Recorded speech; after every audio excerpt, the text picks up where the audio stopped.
محسن. من دولة الإيران مصطفى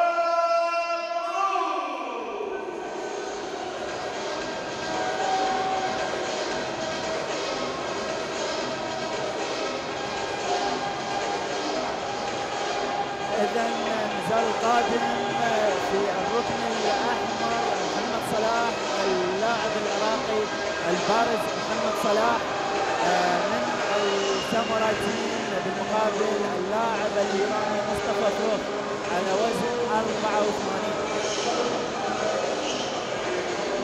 دخول المقاتل الإيراني مصطفى في الركن الأزرق.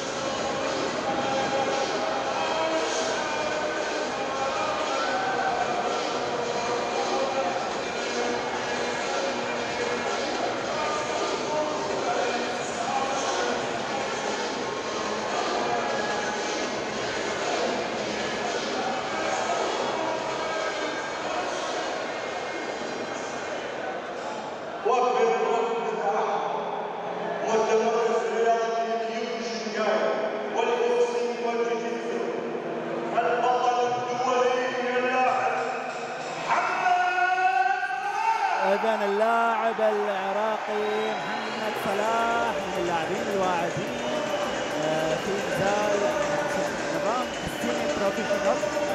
طبعا محمد صلاح طالب في كلية التربية البدنية مع المدارس جامعة بغداد، يتدرب في الساموراي تيم رياضة المصارعة تميم العباس. عنده تجربة سابقة في بطولة العالم للهواة، قدم مستويات ممتازة.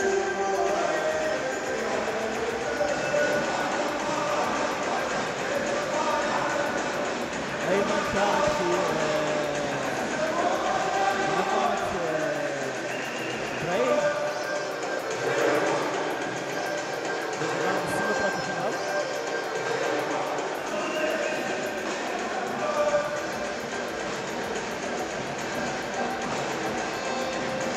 كل التوفيق للمقاتل العراقي الواعد محمد صلاح.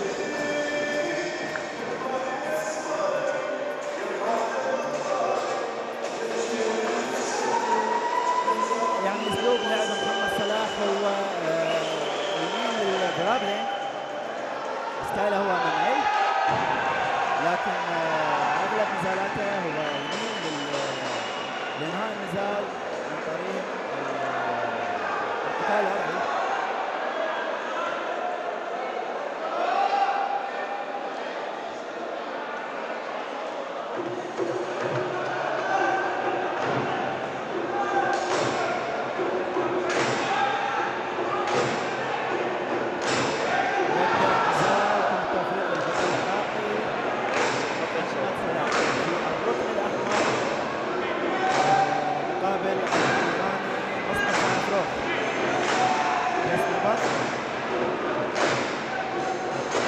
كالعادة تيك داون، حاول تسيطر على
جسدية قوية جدا. إذا محاولة أخرى للتراينجل شوت من قبل الإيراني.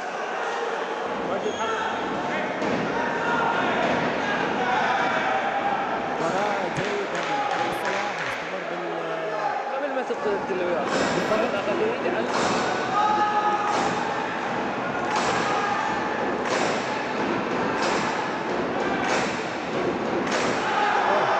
ركلة قوية من قبل محمد صلاح.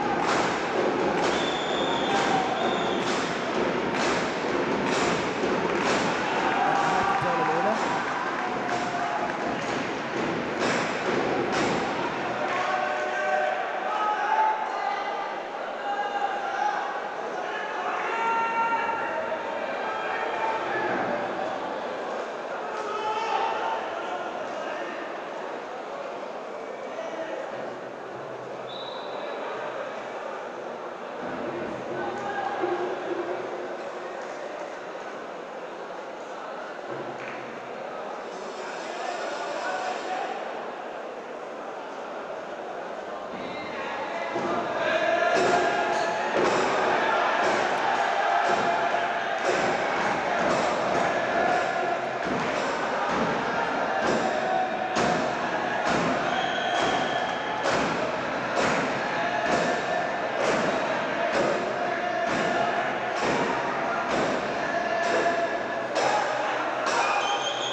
لمحمد صلاح سيطرة كاملة على النزال.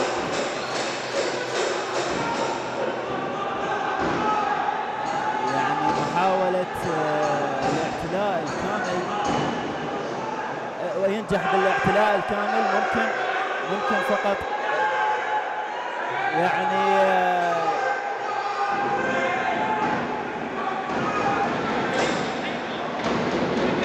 جراوند اند باوند.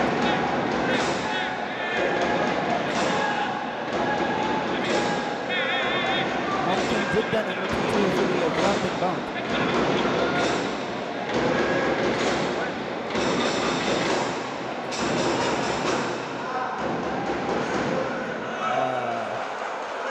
سيطرة تامة للبطل العراقي محمد صلاح. يستمر في اللكم، يستمر. ممكن اذا استمر باللكم اقوى النزال ينتهي بالتي كي او.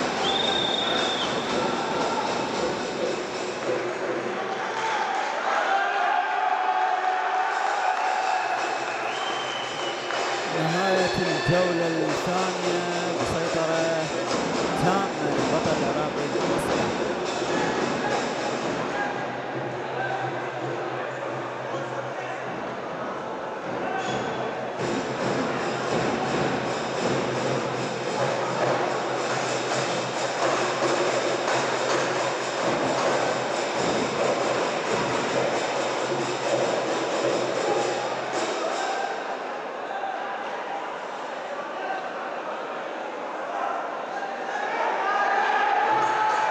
يعني اعتقد الايراني ما عنده فرصه غير انه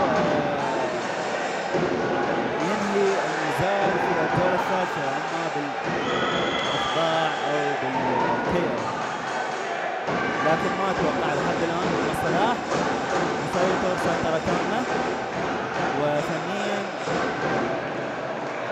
افضل.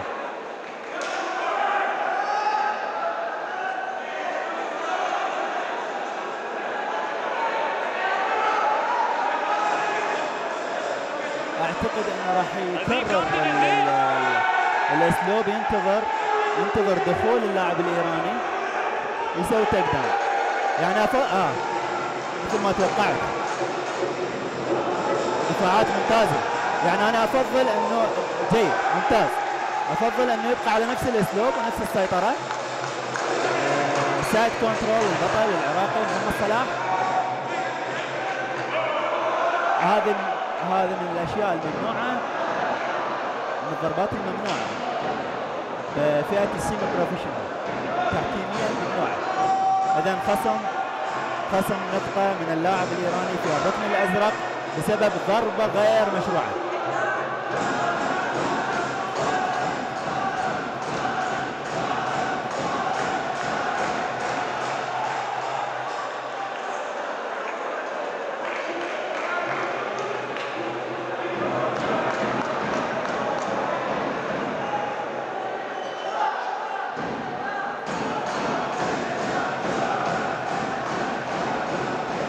وقت للراحة. اذا الحمد لله اللاعب العراقي يكمل النزال ويستمر بنفس الاسلوب، عمل تيك داون والسيطرة على اللاعب الايراني.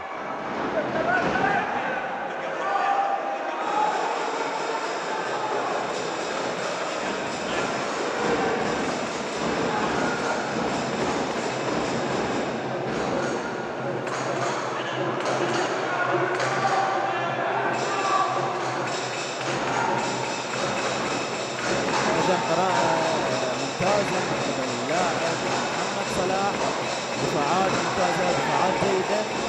يعني مجرد انه يستمر بالضغط، يستمر بهاي الوضعية، يعني النزال ان شاء الله ذاهب لمصلحة البطل محمد صلاح.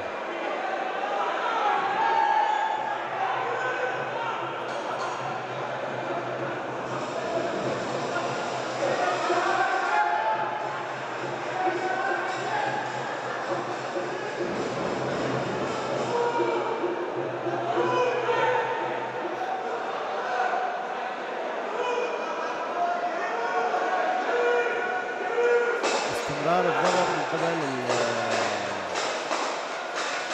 اللاعب في الركن الاحمر محمد صلاح.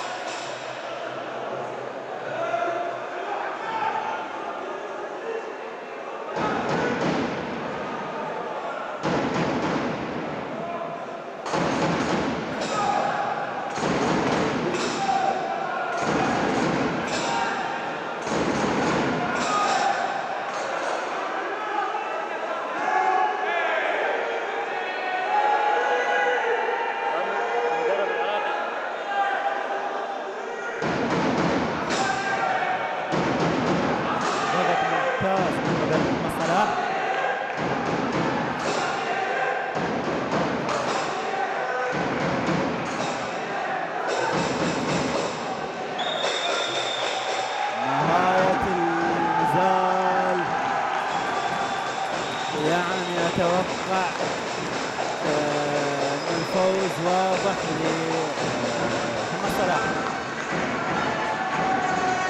ننتظر قرار الحكام.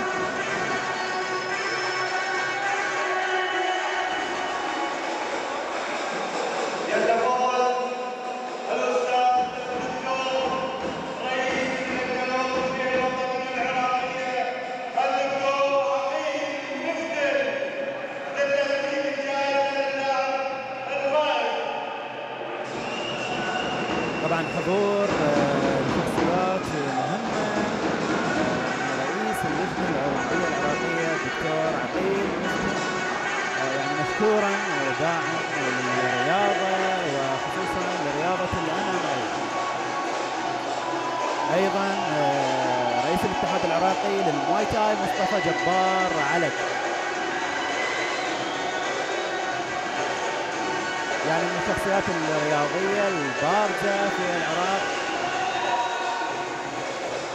يعني اتحاد المواي تاي من الاتحادات الناجحة إداريا ويمتلكون أبطال عالميين يعني يرفعون راسنا في البطولات الدولية دائما، وعندنا إنجازات عالمية.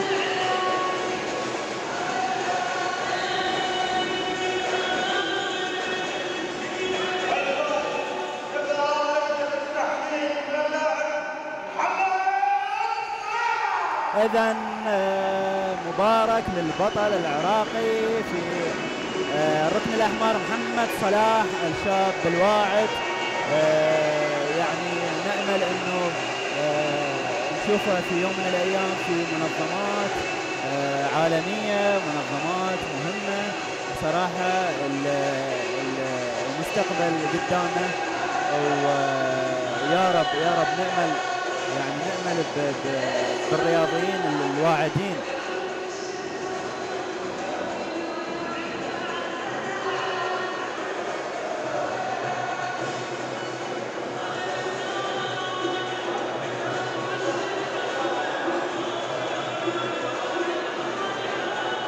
أيضا مجهودات كبيرة من قبل رئيس الاتحاد العراقي المركزي للفنون القتالية المختلطة الأستاذ رائد جميل عباس، وأيضا أمين السر الأستاذ أحمد جميل.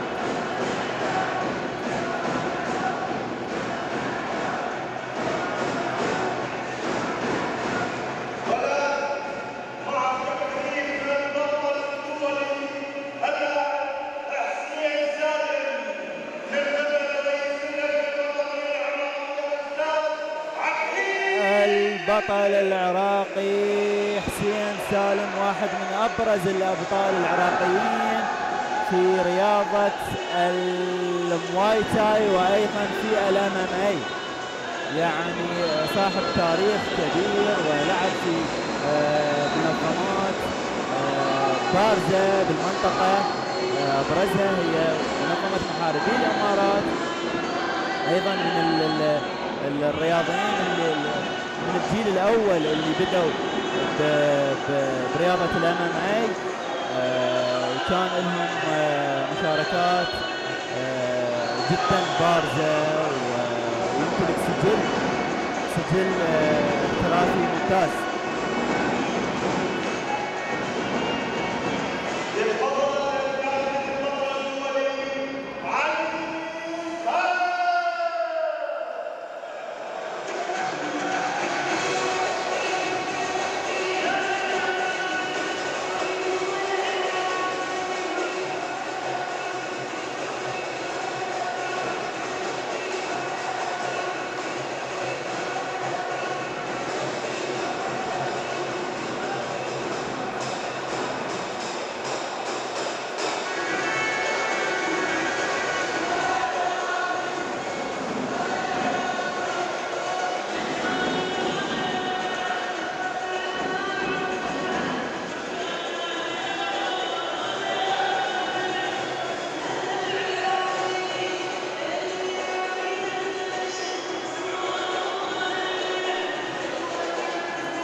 علي ساهر من أبرز الأسماء في اتحاد المواي تاي، مدرب المنتخب الوطني العراقي لرياضة المواي تاي القتالية.